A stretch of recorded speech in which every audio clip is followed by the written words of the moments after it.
चांदिली police को मिला बड़ सफलता। कोल्हाड़ सरकारी क्वार्टर में होइथिबा चोरी घटना जड़े अभियुक्त को धरबारे सफल होइछि चांदिली पुलिस।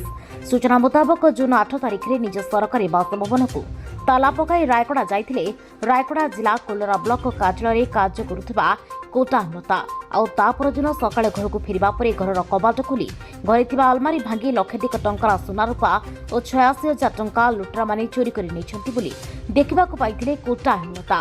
पर चांदिली पुलिस पाखरे अभियोग करबा परे घटनास्थल पहुंची तदंत आरंभ करिथिला चांदिली पुलिस। पर गुप्त सूचना आधार परमिंग श्रीकांत को अटक रखी पचराउचरा करिथिला चांदिली पुलिस। आ पचारिबा परे अन्य जणे सहयोगी सहित मिसी चोरी करिथिला बोली स्वीकार करिथिला अभियुक्त परमिंग श्रीकांत। आउ अभियुक्त स्वीकार करबा परे अभियुक्त निकटरू किछि सोना रूपा और नगद 30,000 टंका को जब्त करिछि चांदिली पुलिस।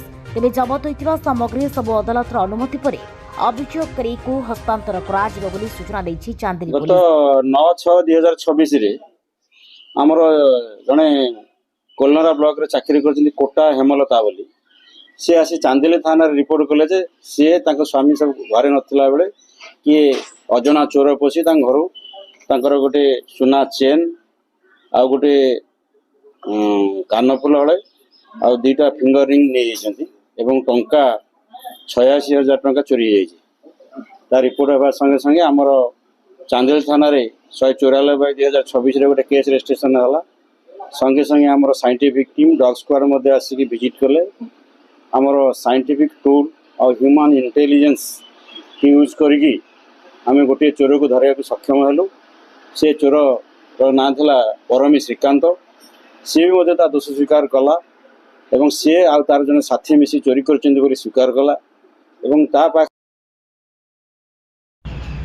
भागरे पड़ी जो चोरी करी रखी जिनिस को से भाग कर देथिले ता भागरे पड़ी सुना को से तड़ाई देथिला एवं ता पाखरु आमे गोटे तड़ला सुना पाइलु एवं टंका 30,000 टंका सीज कलु एवं सिल्वर ग्लास एवं सिल्वर बाउल को मते जब्त करछु।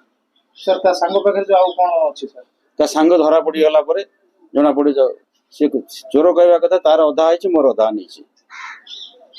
रायगड़ारू कलेक्शन 10 रिपोर्ट सूचना मीडिया।